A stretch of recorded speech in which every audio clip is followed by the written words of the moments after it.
to talk about not forcing things. Okay?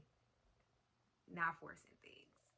So, this has been a message to myself.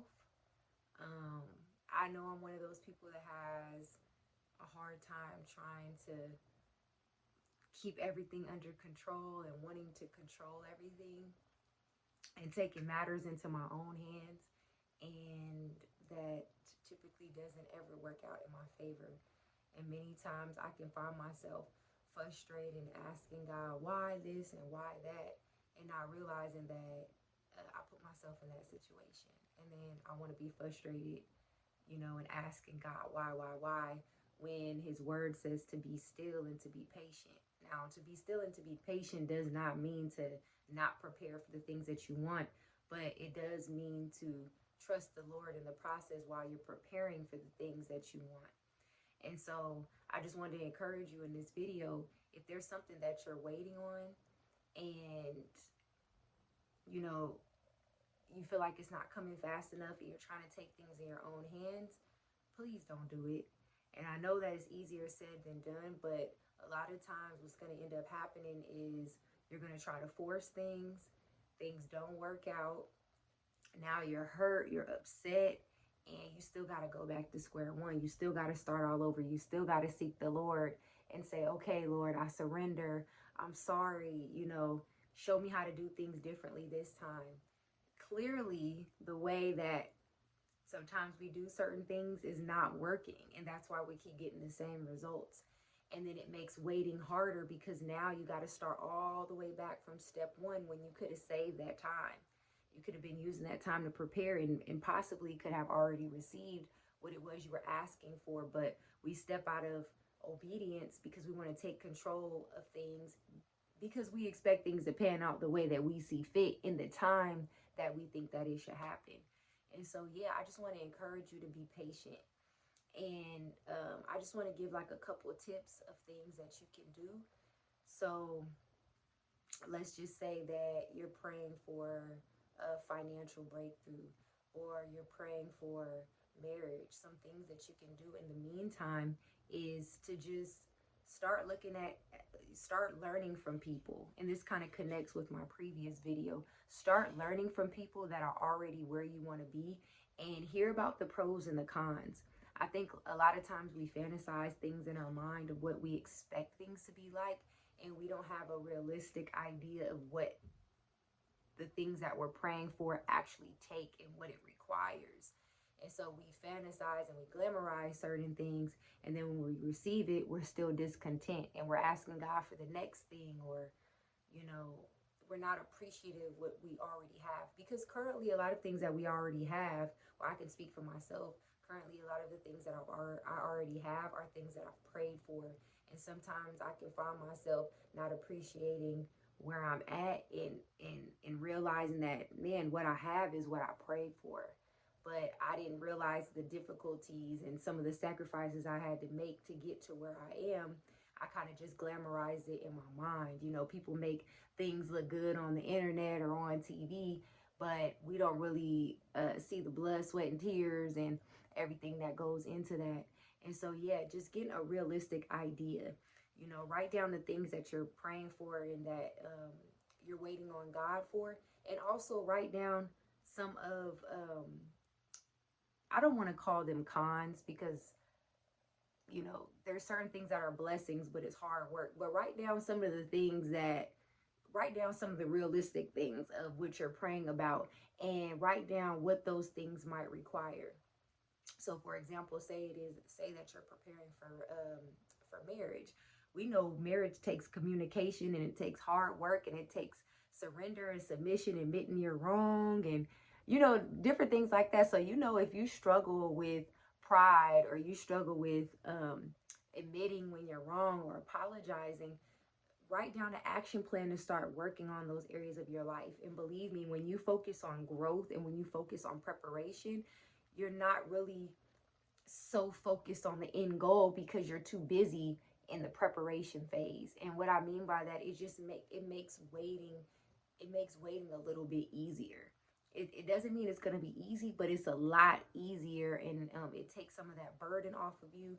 and that longing because you're just so busy, and you'll start noticing the time flying by, and you'll feel so good about the progress and the growth that you're making. So that's one tip. So basically, I guess that's actually two tips. So find somebody that's where you want to be, um, kind of that behind the scenes too, is not just face value what you see, like they're portraying one thing but something else is going on behind the scenes. Like, really find healthy people and healthy examples of people that have acquired the things that you want, and glean wisdom from them. Okay, and then the second tip that I gave, after you glean that wisdom, write it down, and write, okay, the good things, and also write the things, the hard things, the things that you're going to have to prepare for and get ready for. And some things you'll never be prepared for because it comes with experience, but I'd rather be equipped with the tools that I need to get through those hard seasons or to get through those tough areas, versus not going in with the plan and just getting hit with something and now I'm not prepared. And so, yeah, those would be my top two tips. And my last tip would be to obviously to pray about it and to seek examples in scriptures. Scriptures is where I glean from, so I can only speak from my experience and what has helped me. But gleaning from the Holy Bible and looking for people in scriptures that are going through what I'm going through or have experienced what I've experienced, and seeing how God has moved in their lives. And this helps a lot because it shows you that you're not alone, that what you're going through, it's nothing new under the sun. Somebody has already gone through it. So again, this is learning from somebody else's example, watching God move in someone else's life. And God may not move in the same, obviously the same exact way he's moved in someone else's life, but it encourages you that God can use your story. God can use what you're going through and to bring things into fruition. And a lot of times it's not going to happen the way we think it's going to happen in our minds. A lot of times these things are going to happen even when it looks like it's impossible for them to happen. A lot of times we look at our surroundings and we're so stuck in the present, and we're like, the promise is too far off. Like, I don't see how it's going to come to pass. I don't have the resources. I don't see anything tangible. But if you look back, I'll speak for myself. If I look back over my life, just even in the past year, I am amazed at how I've got to where I am, the mental state that I am, the skills that I've acquired, all the provision that I've received. I didn't see how I was going to even make it to this point. And a lot of things in my life have changed drastically, especially like how I feel about certain situations and my mindset. And I just didn't even think that I could get to this point. So if the Lord can do something so drastically and change your life, within a year, within a couple of months, we can't get caught in the, well, I don't see how the promises come into pass. You can't get stuck in what you can see. Things happen in the spiritual before they happen in the physical. And so just preparing, just being present, not getting caught up in what you can see right now. Just prepare to the best of your ability and search scriptures and see how God has moved in other people's lives. That's going to keep you encouraged, And I also like to pray. We gotta put our pride to the side and lay aside some of that control and say, God, help me. I'm struggling with waiting on you. I'm struggling with patience. I'm struggling with long suffering. I'm struggling with trying to control everything. Lord, help me to surrender.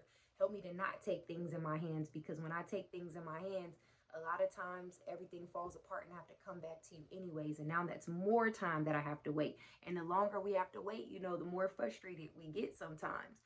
So it's like, Lord, just forgive me, redeem the time, restore the time, forgive me for the time that I wasted, and align me with where I need to be, with the people I need to be surrounded with, and reveal to me by your Holy Spirit the things that I need to be learning so that I could prepare. Strengthen me in the areas, help me to receive this promise, and don't let me miss the mark. And that's just one of the prayers that I use to help me. So I pray that this video is helpful for you. So if you're in a season, you're waiting on God and you're getting frustrated, I know it's hard. Remember, you're not alone. Search the scriptures. Talk to somebody that you trust, and just prepare, and write things out so that you can see them and have a realistic idea And sometimes it'll open your eyes to realize, like, okay, I keep praying for these things, but maybe I'm not really quite ready. Maybe there are some things I need to work on. And as you begin to work on those things, you start to feel better about yourself. You know, you just feel so good, and you feel that much more prepared. Think about it as each day that you're working on whatever it is that you're praying for, you're that much more prepared to receive it. You're that much more better to have that thing, you know? Because the worst thing is being ill prepared and losing the promise and everything falling apart because you weren't equipped. You know, God is not going to give you something that you're not ready for, that, you know, you're not going to be a good steward over, and that's going to break you potentially. So I pray that this video was helpful, and I'll see you guys in my next one.